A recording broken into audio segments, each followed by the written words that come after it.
Hello guys, in this video I'm going to show you how to set pen tools on the StarNote application. But first of all, I just want to mention, please don't forget to subscribe to our channel, because at 100,000 subscribers we are going to show you our YouTube revenue statistics and growth strategy, how to make money online. So let's jump into it. First of all, open the application on your device.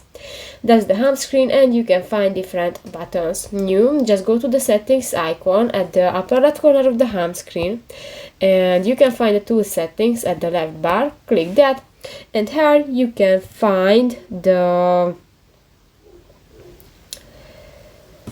last option, the press and hold somewhere on the page for creation menu, or the press and hold the stylus to select text.